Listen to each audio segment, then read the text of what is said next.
Welcome to American Racing Snobs. Tony Rizzuti, Eric Morse with you. And the Russian Grand Prix is over on the site of the Winter Olympics, and the gold goes to the silver. Silver arrows going 1-2. Eric, Lewis Hamilton getting it done over in Sochi. Mercedes has not gone 4 races without a victory in the turbo hybrid era. This is the 6th season of that era, and they didn't disappoint. Although, Tony, I think over much of the course of the weekend, I didn't think it was possible. It looked like it was going to be a Ferrari 1-2, especially given their pace in practice. And in qualifying, Lewis Hamilton put in a mega lap to split the 2 red cars, get himself up onto the front row. Have you ever seen Lewis Hamilton so pumped to qualify second in your entire life? Yeah, he was pretty fired up because it looked like the Ferraris had the field covered, and that was huge to split them up. Except for as we get into the race, we get the slipstream, we get the, do I keep the deal, do I not keep the deal, was I going to get there anyway? We'll get into all the details of the race. But Mercedes, I think they've won every race at Sochi, haven't they? That is Whether correct. It's been Hamilton or Bottas. And they have Nico a good Rosberg as well. Correct. And they've just had a good feel for this place, and I've said it before on this podcast. Every now and then, and it's more often than not, Toto Wolff can fall into a pile of horse manure and come out with a horseshoe up his butt, and everything comes out smelling rosy. It's amazing how things went their way. Well, they were licking their wounds after, we all kind of expected them to get their butts handed to them at the super fast racetracks that we come back to after the summer shutdown, when we go to Spa, when we go to Monza. Singapore was a black eye for Mercedes because Maranello answered the call and put a car that can beat Mercedes reliably on different types of circuit out of nowhere, out of thin air. We've got a challenge. It's definitely too little too late, I think, in either championship, but this is a big warning shot for next year. And Mercedes, I think that was such a big black eye in Singapore because that race was winnable. And you don't see Mercedes make a strategy error very often that costs them positions on the racetrack. So this was more like it, being able to take a car that probably should have finished second or third and turn it into a 1-2 finish. Now, they needed some luck, and it came at the expense of Ferrari, which is something we've seen a lot of this year. And luck and lucky is what I keep hearing from others within the sport about how it worked out for Mercedes.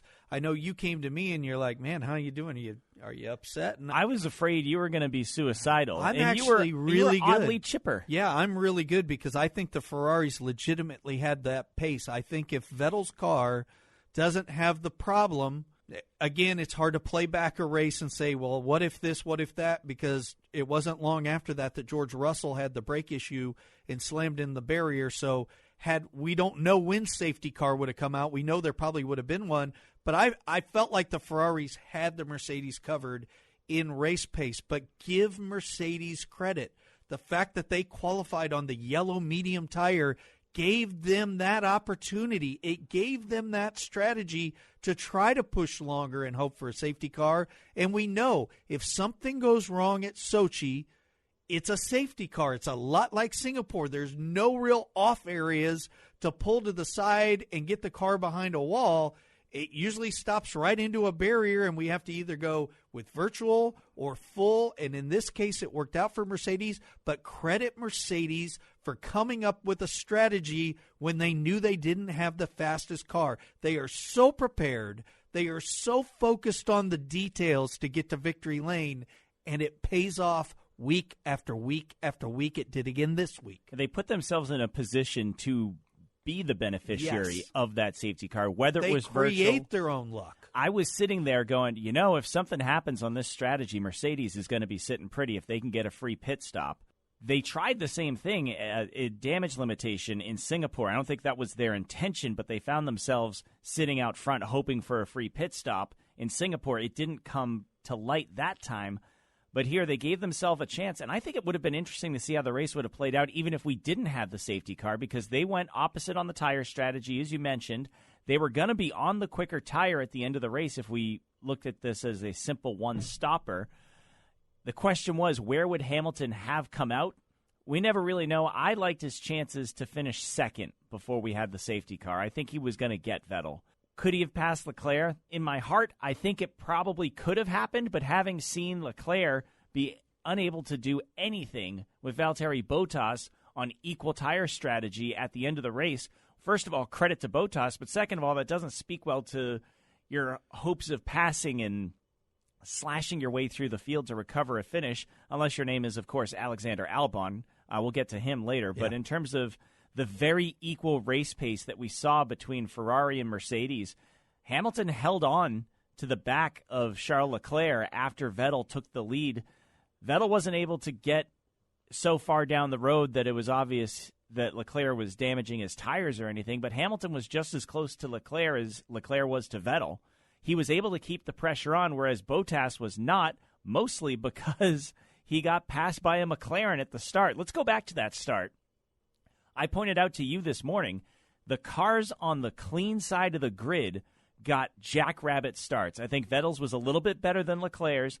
I think it looked so good because Hamilton and Bottas did not get a huge launch, and I think there are two reasons for that. One, they're on the yellow tire, which doesn't have as much grip, so I think they were always going to give up a couple of meters to the Ferraris on the start, but I did not expect the McLarens to go as quickly as they did, and the two orange cars, along with the two red cars, took off, and they were the first four cars on the clean side of the racetrack. So I think that was a bigger deal than any of us expected. Yeah, I agree, and I think that's a detail that you caught, and I think that was really important. I know that Lewis Hamilton, after the race, said that he could tell on the formation lap that he didn't have much grip in those yellow tires. Like there's not a huge drop off between the reds and between the softs and the mediums. Stop calling them reds and yellows. I mean, the reds and yellows everywhere. From soft to the mediums, it was like 0.3 of a second up to maybe half a second was the difference. It was the same tire they ran at Monza, but he could tell. But you still got to get a lot of heat. It takes longer to get heat into a harder tire,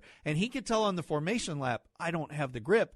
And he admitted that he was having to run full-blown qualifying laps just to keep the two red cars in his sights at the beginning of the race. Like, he didn't think there was any way he was going to be able to even catch them. But that was a great point, because that whole side went, because Vettel's launch literally looks like the greatest launch of all time. I mean, Second greatest. Bottas at Austria 2017 is still all-time greatest start in F1 history. He was halfway to Hamilton before Hamilton even moved. And that led to the controversy of the deal that was very apparent on Ferrari radio. Let's make a deal. Let's talk about this. Very apparent on Ferrari radio that a deal was made. Both drivers admitted to the deal on their radio.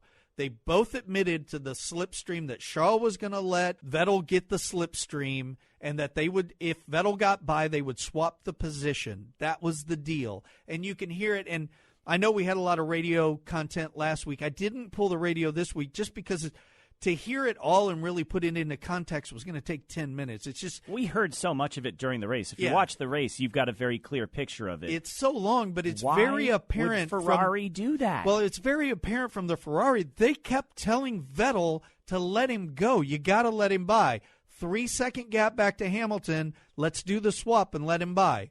And it's almost like Vettel didn't hear him. What? Next time?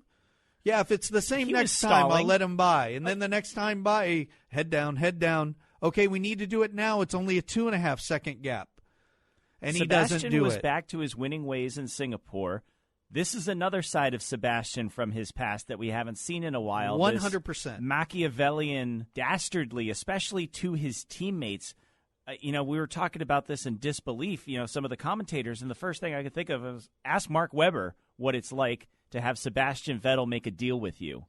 He stalled as good as anybody could stall. He kept first he tried to argue, wait, I know that was the deal, but I got a way better launch. I'd have passed him without slipstream.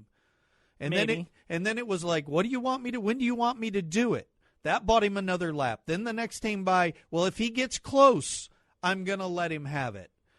And all the while, Hamilton's getting closer. And Leclerc's asking, what about this deal? Yeah, he's you like, said well, you'd let me by. And Leclerc said earlier in the week that he was going to keep his mouth shut on the radio in terms of, criticizing things or getting hot under the collar. And everyone was so disappointed when he said that. And then in the race, it's like he had completely forgotten. Well, he had to, because that was the deal. When's he going to do the deal? He said, I did my part of the bargain. I understand that those two cars need to work together. They're pretty even on points. I don't see why Ferrari would have promised it to Leclerc because, yeah, help each other out, but you work for us. Mercedes can do this without promising anything to one another because Hamilton was able to keep it close enough that Vettel was right. By the time he had stalled for that 1 or 2 laps of saying, are you sure? I'm not sure this is the right time to give it back. Give me a little bit more time to kind of open a gap here. Yeah, the gap wasn't there. Hamilton was able to take away that move. Now, Ferrari, I think, specifically undercut Sebastian to give the lead back I agree. to Leclerc in the pits. But are they losing control of their drivers? Is this Multi-22? For those of you who don't remember Multi-21, several years ago, with the checkered flag in sight, Red Bull had an easy 1-2. Mark Webber had beaten Sebastian Vettel. The call came to turn down your engine to save it for the next race, which was Multi-21 was the engine map that they were supposed to go to. Webber did it. Vettel attacked him when Webber couldn't respond. He basically sucker punched him, took the win from him, and was unapologetic. And Christian Horner lost control of Sebastian Vettel that day. Does Binotto have a problem on his hands? Because this was the best thing that could have happened for them on the racetrack in terms of how the race started. Qualifying first and second, they got a 1-2 off the line. They helped each other, and all they could do was bicker with their drivers about who was supposed to be where. That's not very Ferrari-like. No, it's not. I'm going to answer it 2 different ways. Number one, I'm going to answer it as it was very apparent on the radio that they couldn't make their driver in Sebastian Vettel do it. They couldn't force him to do it. He wasn't going to listen to him. He was going to do what he wanted. He was going to figure out a way to beat the system. He was. They didn't have the cojones to tell him. In fact, somebody tweeted this, which I thought was really funny. They were like, "Hello, Seb. This is James," because that's what Bottas always hears, and I bust out laughing. But the difference is when James comes on the radio, both drivers obey. This time, not an engineer, not Binotto, not anybody else that came on that radio was going to get Seb to pull over and let his teammate by. At the same time, I think Leclerc said what he needed to say as best he could on the radio, minding himself, but in Seb's defense a little bit, it wasn't like Leclerc was getting close enough to do a real even. I mean, Seb was really going to have to slow down. Seb was driving his ass off Leclerc because wasn't he getting knew close at all. He could put Leclerc in a bad position if he kept a big enough gap. So Seb was driving for his life, trying to engineer a victory for himself and kind of renege on this deal was my interpretation. And Leclerc said after the race that in a team you have to be able to trust your teammate. Do you trust Sebastian? And he said, yes, I do. That's what he's saying. But how many more instances like this can their relationship survive? Exactly. And that's the second part of my point. I hate team rules. I just do. And I get why you have them. And I think there's certain situations if you've got a really tight championship, and look, every race there are championship points to win and lose. So to say what I'm about to say, if somebody wants to contradict me, I don't necessarily disagree with them. I may even agree with them. But my point is, when I think team order should really come in is when you're down to the last 1 or 2 races, and it's going to make the difference on whether or not you have a championship fight. And I know that contradicts what I just said in that you never know which Grand Prix where you're going to get points. But I think it should just be like, guys, go out and race the shit out of yourselves. Just don't be Magnussen and Grosjean. And we don't care who wins. You guys figure it out. And don't come ask us to help you. Do it yourself. Don't take out your teammate. And if we get to Abu Dhabi and we really need you to pull over so we get the championship, then team orders make sense there. That's my personal opinion on it. But I don't think you can trust either one of them. I think Leclerc, as much as he's tried to be the team player on the outside, we're not in that. He could be a complete prick inside there. Doesn't appear to be. Seems to be a guy who's trying to play ball, understands his role in the team. If we take him at face value, I completely agree. And we know. But you cannot trust Sebastian Vettel, and you're not going to, because Sebastian Vettel was at a career loss the last month and a half. You could tell it by the win at Singapore that a weight had been lifted, and I think he's gone with screw the rest of you. I'm out for Seb because I don't want to feel this way again. And so, no, I don't think they can trust him. I think it's going to be every man for himself, and I don't think there's a damn thing Ferrari can do about it, because I'll tell you this, as big as Ferrari is, they don't want to get rid of Charles Leclerc. No, he's clearly the future. He's the real shit. It's not five straight poles. It's not like I think it was 4. 4? But it's not like Max at Red Bull yet. I'm already giving him Japan. 5 straight poles. Yeah, you're taking one away from Max, I think, at Hungary. I mean, he is. They're not going to tell him to shut up. It won't do you any good to tell Sebastian Vettel to shut up. He don't care. They may have a problem. He's like Alonso. On their hands. Now that they've got a car that can play in the same sandbox as Mercedes. The idea of going 1-2 and doing the constructor thing that Mercedes, I think it's out the window. And I don't think they can get there anyway. 2 number ones. I think you just let them go and hope they don't take each other out. You wouldn't have this problem if Kimi Räikkönen was there. That's all I'm saying. Why do you think Sebastian loved racing with Kimi? No, I know. Because Kimi was not a threat. Well, and I think Mark Webber was. He probably thought that's what he was getting threat. in Charles. He probably thought Charles was going to be similar to an Albon or Bottas, where it's he might be fast every now and then, but he ain't going to be as fast wrong. as we me. all knew Leclerc is You the didn't shit. know he was going to be better than Vettel. I totally expected this. Oh, my God. It's easy to say it now. Yeah, it is. In the middle of last year, I said if he goes to Ferrari, we knew he was going to be good. You didn't think he was going to be better than Sebastian Vettel? Yes, I did. Holy smokes. As soon as you and I are going to Vegas next week. When we got to the midseason, I mean, I've watched Leclerc come up through Formula 2. I'd seen him race in person. Will Buxton told me in 2017, in the middle of Leclerc's season, that he had not seen a more impressive junior driver since Lewis Hamilton.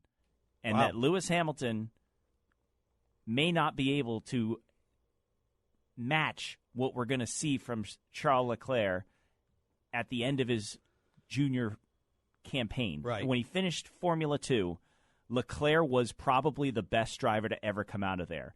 And the drives he put in at Alfa Romeo in the early part of that season, by the time we got to Paul Ricard, he was the best driver in the midfield. And that car was nowhere near the best car in the midfield. As soon as they started looking at putting him in Ferrari, I said, Sebastian better be worried, because this is coming. Well, it's here. Yeah, it's arrived in a big way. We saw it arrive in Bahrain. Early on in the season, it was obvious that Leclerc could be a real threat to Sebastian's security, and he's done himself no favors in that time. But now when they're both on form and the car is suddenly on form, it's all under a magnifying glass. I'm going to throw this crazy theory out. I don't think it's true, but I wanted to start some shit instead of you always getting to say the crazy thing. Thank you. Seb realizes that the team did to him what he wouldn't do for the team and switched the order through the pit stops. Think that Ferrari's got a self-destruct button somewhere? I'm taking my ball and going home. I don't have any K. Sorry, I'm going to pull over and look for some K on the side of the road. I don't think he did that, because there's no way he'd get away with it if he did. See, it's interesting you mentioned that. I initially had the same reaction, but the other way around, that maybe that was the team's way of saying, oh, no. But they thought it would make it back around. Not screw their race for Leclerc. But it totally screwed their race for Leclerc. I don't think we're not going to. We're not going to know. We're not going to know what kind of, if it's going to be a problem. I think it's going to be a problem. I don't think it's going to be to the Haas problem where they start banging into each other and everything. But I think the idea of thinking they're going to work together is out the window. It ain't going to happen. It's going to be every man for himself. They're two quality drivers, unlike the two bozos I talked about just a second ago. So I don't think we're going to see that. It won't surprise me if it happens once. I don't think we'll see it multiple times. But I think because Mercedes has just an untouchable lead, that the working together thing isn't going to make a damn difference anyway. It really isn't. It's not like Red Bull's going to pass Ferrari for second in manufacturers unless they just start complete self-destruction. And they're not going to catch Mercedes. So I think it's every man for himself. It's alpha male to show who's got the biggest and throw them up on the dash and prove it at the end of the year as to who feels like they should be the number one. The two big takeaways for me this weekend are what's going to happen in 2020 if Ferrari can play on the level of Mercedes from race one and sustain it. They're obviously too late to the party for it to make a difference. I think we're going to have 5 more fantastic Grand Prix to finish out this season. We've got some real barn burners to look forward to if these two cars are so similar on pace, and they're going to have to out-clever each other, and they have 4 chess pieces to move around, and plus you have Max Verstappen in that mix as well. This is going to be fascinating, but my big takeaway is it looks like Ferrari is here to play, and this is a warning shot for 2020, but this other little thing on the horizon for them, how does this Leclerc-Vettel thing come out? How does this Vettel-Binotto thing come out? That's another precursor. This could be foreshadowing for the drama that we see early next year. It is, and I was picking Ferrari early in the year just because I wanted it to happen. Every year it's supposed to happen. I have no problem from this race forward picking a Ferrari to win the race because I think they are now at the same level with Mercedes. I don't know that they're better than them because I think there's still areas of the racetrack where they get beat. We saw that in Sector 3 at Sochi. They would lose time there, but they would be purple in 1, purple in 2, good enough in 3 to get it done. So I feel really good about it. I think they'll have some good areas when we get to Japan at Suzuka where they're going to be able to stretch their legs. So I think they might be the favorite for the pole again when we get there, and we'll see how the race plays out. But let's get into the race strategy a little bit because Ferrari wasn't necessarily out of this thing.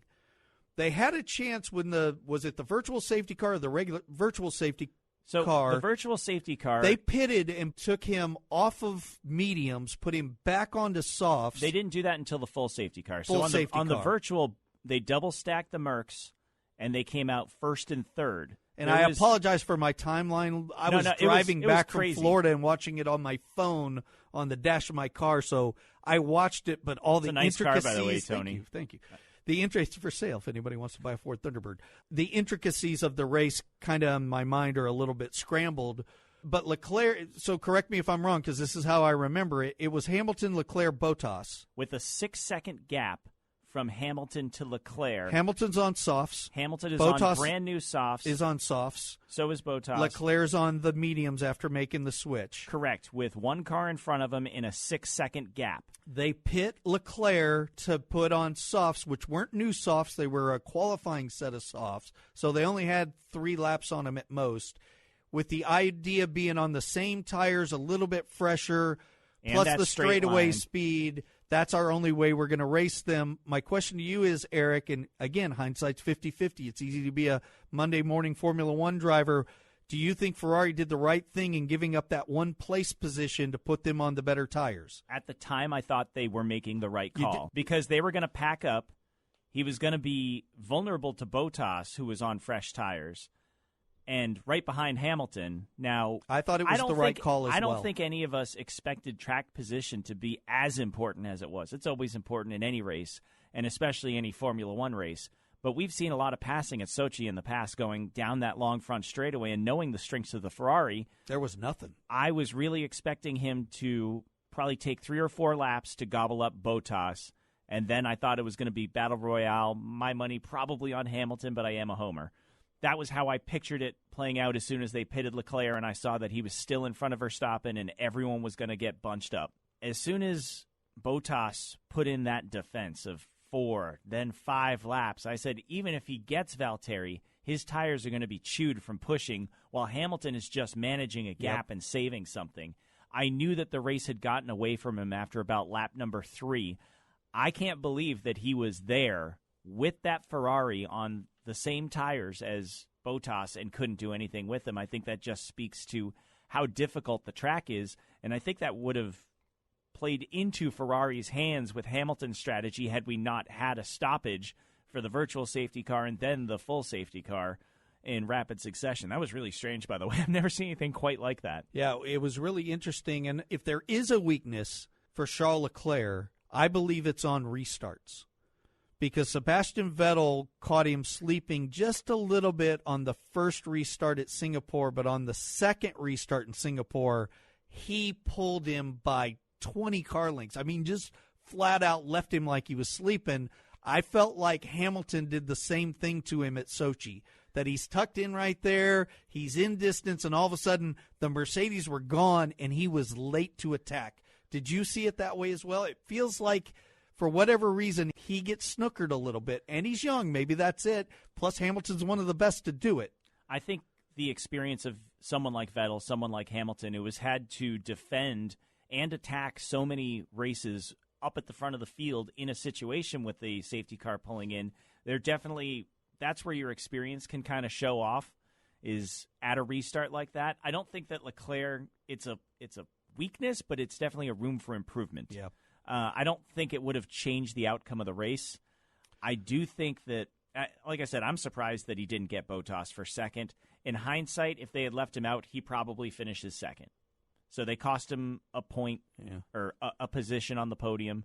They came to win that race. Yeah. I don't think they care either way, to be honest. They still should be encouraged with this the was pace. a tight, I agree 100%. I think they're right there, and I would have never guessed that. Whatever change they made, and if it's that front nostril thing on the nose or something else they've done, they have certainly figured something out, and they are competitive now, I think, on scale. Now, what we will find out in the next few races is it truly good pace everywhere? I think it is. But can you beat a team that's willing to work as a team? Because Bottas clearly does not mind doing the dirty work for Lewis Hamilton if that's what it takes to get done. And I think we're both in agreement. We probably won't see that out of Ferrari. And if they have to demand it and make them do it, it's still not going to work. It's still not going to work. Bottas hasn't been able to hang on to Hamilton. You look at what happened in Singapore. It's because Lewis was so much further down the road that he was in a position to help. It's not like last year in Sochi where they asked Bottas to pull out of the lead. I think it's a completely different type of teamwork, and even though Bottas did that last year, I don't think we should – yes, he's a good teammate, but I don't think we should take him for granted and what he's doing there. He is still a mighty quick Formula One driver who is there to win races, so I don't think that Mercedes can treat him like a pawn to be used to defeat the red cars every single week. It just so happens that he's been willing to help out here and there when it seems to benefit the team overall. So we'll see how that works out. But again, this is a masterclass of Mercedes just being resilient. Lewis Hamilton was as pumped as I've ever seen him. I think he knows. Doesn't it mean more when you got to struggle to win one of these races and you've got to overcome a car that's as quick as you that might have a preferred strategy to you and you get a little bit of luck? But to run those qualifying laps, even back to Saturday, that effort, he was so pumped up and he was so fired up after the race on Sunday. You could tell this race meant a lot to him because he knew he had earned it. This wasn't one of those he got Mercedes fastest lap too, didn't he? Parades. He did. On worn-out tires again at the end. I think Verstappen could have gotten that. He was so close to that pit window. On the radio, they basically told Lewis probably not to go for it because Hamilton was going to have a free stop, and Verstappen would have the what did I say? Hamilton. It's okay.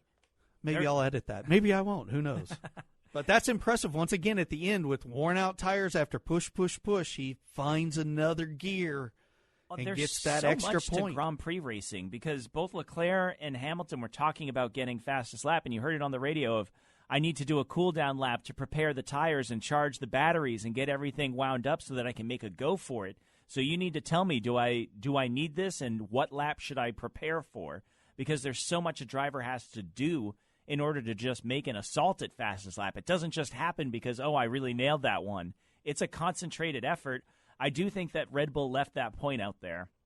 There was an opportunity to pit him if they came in on the next to last lap. They would have had to just do it on one final lap on those soft tires, but they did have Albon behind, and they could have played the Singapore game where it's back off a little bit, make a gap for the team car to come in. He's going for fastest lap. By the way, Albon, great drive coming from the pit lane. Started dead last, ended up tying his career best in fifth.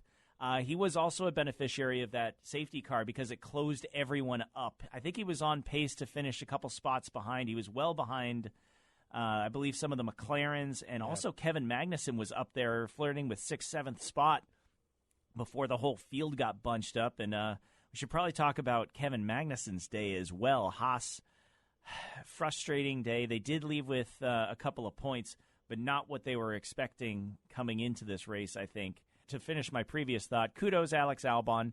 Coming from the back and finishing fifth, yeah, I know there was a Ferrari dropping out, and he only beat the cars he should be beating, But to do it the way he did it, I thought was impressive. Yeah, so he's checking boxes to keep that seat for next year is what it looks like to me. He's not ready to challenge for Verstappen yet, but then again, who is? Well, it was a nice comeback for him because, once again, he had a practice incident that could have been really big when he backed it in the fence, and then he made a huge overtake in that same exact corner, proving that he's not intimidated. While saying that the brakes were failing. He's not afraid to stick it in there. And again, not to pick on Pierre Gasly, who I think's done a really, really nice job now that he's over at Toro Rosso. We'll talk about their new name for next year here in a second. But that's what Gasly wouldn't do. He just wouldn't stick it in there occasionally when the team thought they would, and Albon's not afraid to do it. Albon's one of those guys, he almost has that Iceman type mentality. Like, he'll just kind of lull you there and ride with you, and then all of a sudden when he decides to get elbows out, he sticks them way out. And he's not afraid to push the limits on it a little bit, so you get this nice yin and yang with him. He kind of hovers there and rides, and you're thinking, well, he's not going anywhere. And then all of a sudden when it's time to go, he goes. I don't think he's done anything to lose that ride as well as Gasly's done. I don't think Gasly's done anything incredible to say, let's swap them back, because I think it's working for both drivers where they're at. I'd agree with that. And you have to remember, Alex Albon is a true rookie. Yeah. This is his first season. It's not like Leclerc, who got an entire season to get experience racing for the Alpha in a lower pressure situation before getting the call up to Ferrari. This is a car that can win races, and it's very rare that you see a rookie placed in a situation with a team that can win races in Formula One in this day and age. It just doesn't happen. You got to go back to probably Lewis Hamilton in 2007 at McLaren, the last time there was a rookie who could and did win races. We'll talk about Magnussen here in 1 second. Let's remind you of how our picks went. I had Hamilton for the win. Ding, ding, ding. You had Bottas. He was second, so a good pick there. I went with Lando Norris as my bogey pick. Norris ended up 8th, probably where the car should finish, but he was behind his teammate Carlos Sainz and behind Sergio Perez. That was 6th, 7th, and Norris in 8th, Magnussen 9th. Hulkenberg scoring a point, the lone man out on the look of the rosters for next year. It'll be interesting to see if he can find a ride. It does not look good, but he was able to score a point for the Renault team. Despite the car falling off the jack, he had a disastrous pit stop before the safety cars, so he was not where he should have been on the racetrack for much of that race. My midfield MVP was Antonio Giovinazzi, who just had an okay day. He was 15th. I think that was a car I thought maybe could score some points, but Kimi only finished 13th, so obviously they just didn't have what it was going to take this weekend. You had Danny Kvyat as your midfield MVP, and although he only finished 12th, I got to give it to you because Kvyat had a lot going against him in his home Grand Prix. There's like a curse sometimes we when you made the picks before we found out that he was going to have a $1.5 million grid place penalty. Then he had more changes after knowing he was going to start dead last. He had another combustion engine go in, I believe that was FP3. Well, I thought 12th was a pretty good comeback for him. I got to give you credit for it. That was a pretty good day. All right, let's talk about Magnussen. Magnussen gets a penalty for exceeding track limits, which was a big controversy the entire weekend. It was in every race there was an issue with the runoff area in turn 1. If you missed it, you had to go around these 3 bollards, which weren't really bollards. They were little signs that told you left, right, left. It was goofy. Nobody did it correctly. They all kind of cut one of them and just cut across. They weren't happy about the penalty. Magnussen called it a BS penalty, and he used the full word. Steiner was even more fired up in his comments. He was attacking stewards personally, I believe, on the radio. The FIA is now investigating whether there will be any actions towards Günther Steiner for what he said. Tough day for the Haas guys. Especially with Grosjean being involved in a lap 1 incident. Who was mad at everybody. Yeah. Danny Ricciardo was also taken down in that. I think Antonio Giovinazzi got damage in that as well. They basically 3-1 doesn't work. The steward said no action needed for that. Back to the bollards and Magnussen. In this bollard situation, the problem is such.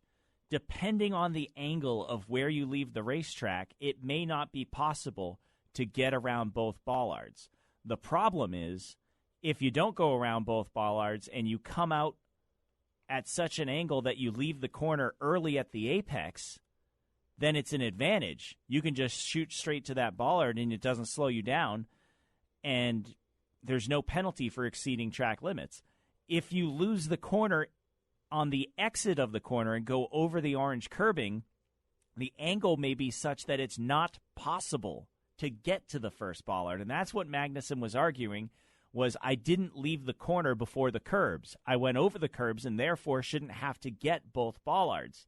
They gave him a 5-second time penalty. It could have dropped him out of the points. He was able to keep his head down and build enough of a gap. He could have fallen to 11th because it was really tight back there behind him. He only ended up losing one position. I see everyone's point of view on that. The problem is you need racetracks that self-penalize. Monza is a chicane. It's pretty obvious when you miss it what you need to be doing. This one is a much grayer area. You almost need something like, I know DeResta was banging a gavel about this. He wants gravel and grass there. I think, was it Sergei Sorokin that was up there with them? There was one of the Russian drivers was up there during one of the practices, said, I agree with you, and I'm going to mention something to the track owners. I want to put more grass as a deterrent at more racetracks. The only problem is you get into that grass, especially if it's wet, and we get rain in that area. The cars just don't slow down, and you hit a ton. Here's what you do: is you put 5 feet of grass, a strip that self-penalizes, breaks your traction, and then spits you out onto the asphalts because you don't want cars impacting barriers at super high speeds. The problem is, and I think it might have been Anthony Davidson made this point, is that a lot of these racetracks want the tarmac runoff because for track days, you don't want people showing up with your, I'm trying to think of a good Russian supercar, a TVR Tuscan, and pitching it into the wall or into grass or gravel and having an expensive track day problem for your customers, because not all racetracks make their revenue from just their races. Right. And if you're an F1 track, the only thing you get is your gate. Admission sales. You're not able to advertise. All that advertising belongs to Formula One. The TV rights belong to Formula One. It's very hard to make your money back, and that's why a lot of these tracks depend on government financing and saying, hey, we're stimulating the local economy by bringing the circus to town. We need some help to pay for it, because it's really hard to make your money back as a racetrack. So a lot of these places will have track days or amateur club racing. And what's right for F1 may not be right for those other purposes. So if it's just an F1 track, build it to be an F1 track. And what drives me crazy is track limits at Watkins Glen, especially on NASCAR weekend. I want a strip of grass all the way around the carousel. I love that they did away with the grass and gravel traps in Turn 1 in the inner loop, because we used to get so many full-course cautions to pull cars out of the gravel.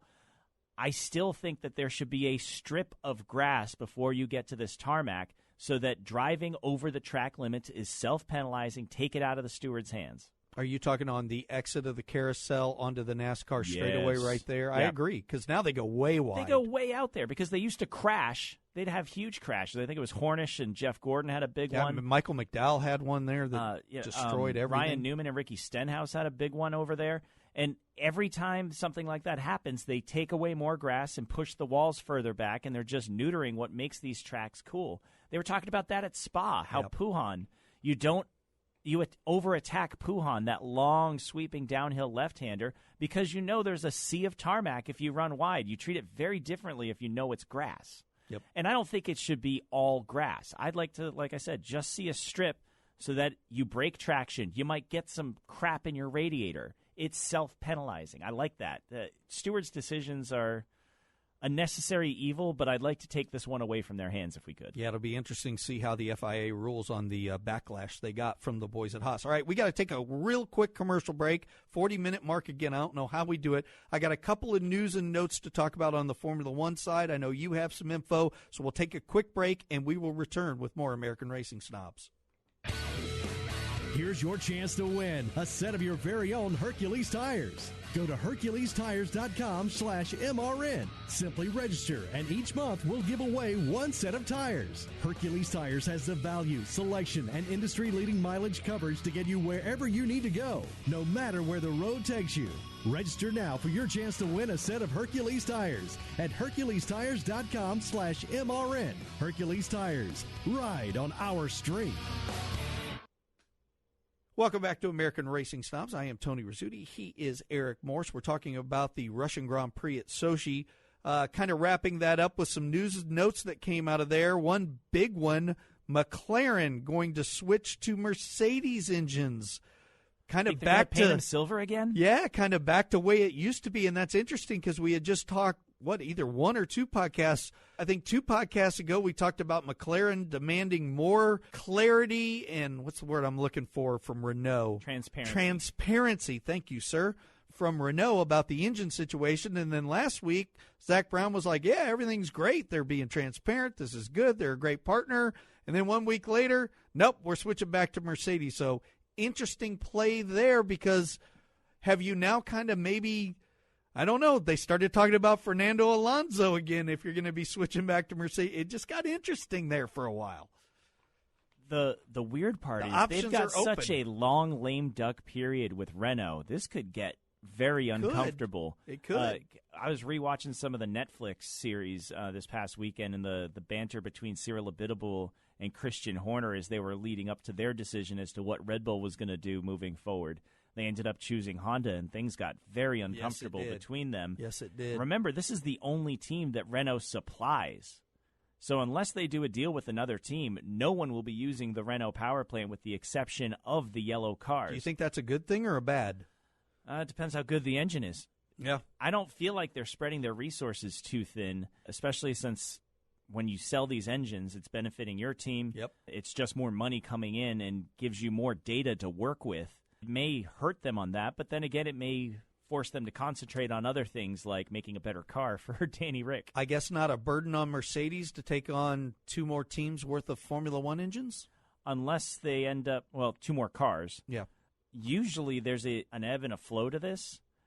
So sometimes when you see somebody pick something up now, in a couple months you might hear that Racing Point or Williams has signed a deal with Renault or with Honda or something like that. But it is entirely possible. I think Mercedes, the might and resources that they throw behind that program, I don't think it'll affect them. But then again, I'm not sure that they will be adding. There is a lot of time to ramp up this production. The downside of this announcement that I mentioned is the awkwardness and the tension and potential decline of the Renault engine as it pertains to their customer McLaren. But as we start to build new cars for 2021 in the new rules revolution, this is a good head start for Zach Brown and company to start building around a Mercedes power plant. Yep. And being involved in that design, I think, helps both of them. And if it wasn't hard enough to try to remember what the name of teams were, Racing Point's been Force India, I think, in every race that Sky Sports has done at least one time by Crofty. Toro Rosso will change their name to the brand's, their clothing line, basically, and it'll be called Alpha Tauri. See, I thought it was an astronomy brand because that sounds like a star to me. Alpha Centauri, got it. Apparently, it's their clothing brand and their kind of lifestyle brand. So that'll be what those cars will be. So we'll have an Alfa Romeo and an Alpha Tauri. Let's just call them Minardi. Screw it. It was pretty funny that they were going through all the different ones. It was pretty good, and they could remember some of what they were, which was incredible. I think I got them all. Did you? There's some that are really tricky. The ones that I got to remember, because Mercedes was Braun. And before it was Braun, it was Honda. And before it was Honda, it was Tyrrell. So I think that's the origin of the Merc. Ferrari's always Ferrari. Red Bull, I think, started life as Stewart, Sir Jackie Stewart's team. Might have been. Because he sold them to Jaguar, and then Jaguar became Red Bull. McLaren's been Bruce McLaren racing cars, Sir Frank Williams racing cars. Alpha would just be Sauber, I think, because they went to BMW for a little bit. They weren't Minardi in there, were they? No, Toro Rosso used to was be Minardi. What's the hard ones are Renault and Racing Point, because Racing Point, I think, started as... What were they before Force India? They were Spiker. I think they might have been Midlands. I don't think it was Arrows. It was Arrows or Midlands. But the one that was really tricky that I was proud I got was Renault, which was Benetton, started life as Tolman. Yeah, that was the one I'd never heard of. That's the team that Ayrton Senna started with. Remember that crazy race that he almost won in '84 when he was nobody in the pouring rain at Monaco? Now that you mentioned that was a Tolman. And they became Benetton, who became Renault, who became Lotus Renault, and then came back to this. But there was an actual factory Renault team back then, but they went out of business, and now the team that claims it's Renault used to compete against itself in the 1980s as Tolman or Benetton against the original Works factory Renault team. Are you bored yet? No, I'm not. I find it fascinating. Yeah. It's fun to talk about. We get a week off before we head to Japan. Suzuka, one of the most fun tracks out there. I think all the drivers love it. Got a great flow. You got the fast. You got best the twisty turn bits. One. It's going to be a lot of fun there, and that's another track where sometimes you can get some funky weather out there, too. Should be a lot of fun. Before we switch it over to you and you talk about some of the other races series that were in action this weekend, I do want to give a shout-out. He just missed the points, but look, at the beginning of the year, I was really hard on Lance Stroll, and I've been hard on Lance Stroll for a long time. I just didn't feel like he belonged there. But I got to be honest with you, since Montreal really, Lance Stroll's doing the same thing that any of these other racing drivers are. And I know you and I talked about it before and said, hey, even if you have daddy's money, you got to have some talent to make it to the Formula One level. They just don't throw ridiculous money out there so you can pretend to be a Formula One driver. I don't know if it's been Juan Pablo Montoya working with him as a driver coach, which has been very publicly known, or what it is, but credit to Lance Stroll. I think he's done a really nice job in a car that, it's just a midfield car. They haven't had a whole lot to shake about, but tip of the hat to him. He's found his groove with some seat time. With that, my friend, I'm going to turn it over to you. Don't know if it's a Morse code or not, but it's always fun to play the music. It's technically not music, I don't think. I need to decode that and find out what you've been playing all this time. I used to know Morse code, and I don't know it anymore, so I should I hope it's nothing bad. I'm sure. It would be hilarious. Okay, we should get some sort of MRN swag to anybody who can decode that. We'll send you a hat. That would be awesome. Hat and a shirt. Formula 2 was in action. Their penultimate races, 2 races per weekend, obviously, with the feature and the sprint. Did they tear up any race cars? Oh, God, did they? What is going on over there? As of when we're recording this, we still have one driver in the hospital. I'll get to that in a second. In Formula 2 feature race on Saturday, Nick De Vries took the lead with a chance to clinch the title.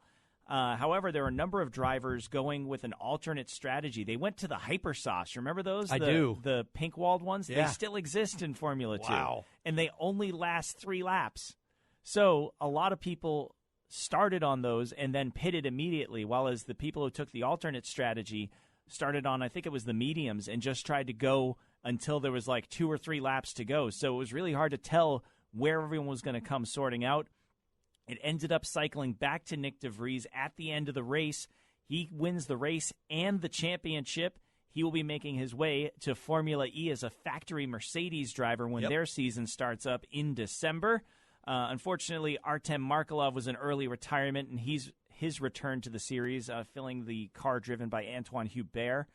Mick Schumacher, had a pretty good race going. He was P4 with 10 to go. Because they had all these different things going, I would have reckoned to put him in about 8th place, 7th or 8th place, which would have put him on the front row for the reverse grid race.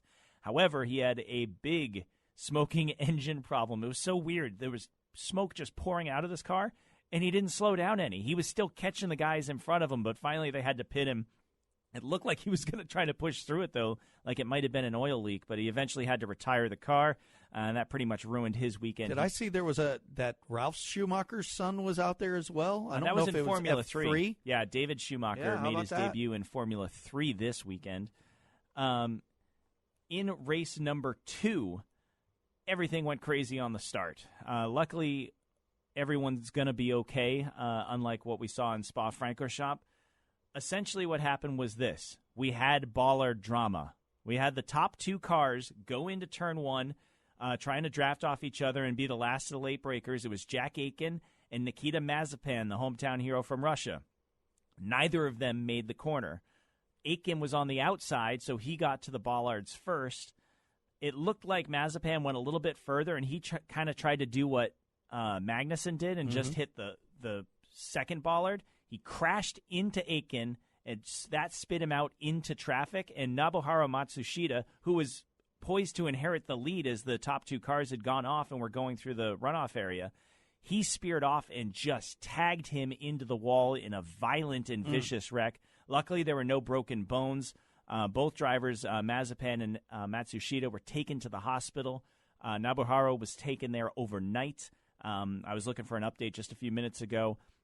He's on Twitter saying he's fine. They're just doing some extra tests. As far as I could tell, he is still in a Russian hospital at the moment, but luckily he escaped any major injury. When they actually got around to restarting the race, that left Luca Ghiotto in front, and he spent the entire race holding off a furious charge from Nick de Vries, who was trying to sweep the weekend. Ghiotto was able to hang on for his first win of the year.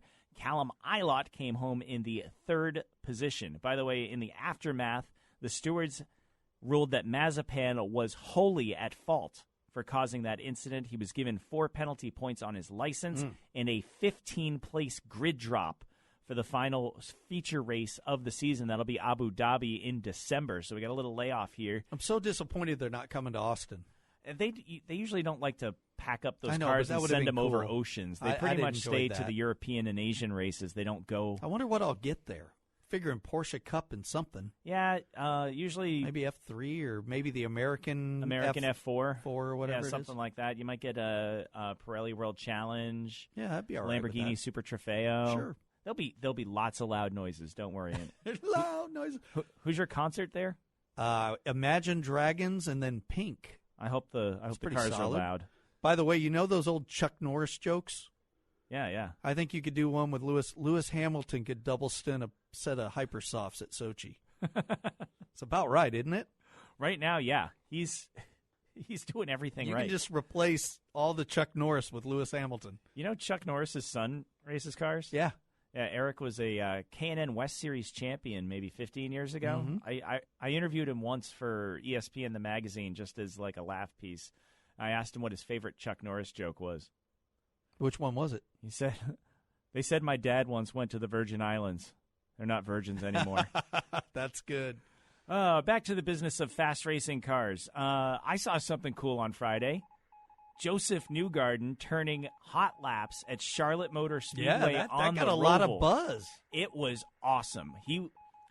I don't think he was in danger of pitching the car into the wall. Like, he wasn't taking a lot of curb, but he was braking late and he was hammering down the throttle. I stood in the infield, kind of where they turn in at turn 1, and then pit exit is turn 2, where the cars rejoin from pit lane, if you watch that race. And then there's 2 consecutive right-handers, and that's really one of the best places to get close to the cars, especially when they're, got lateral Gs and really attacking. And he was just flying through there. I think he did about 6 or 7 laps.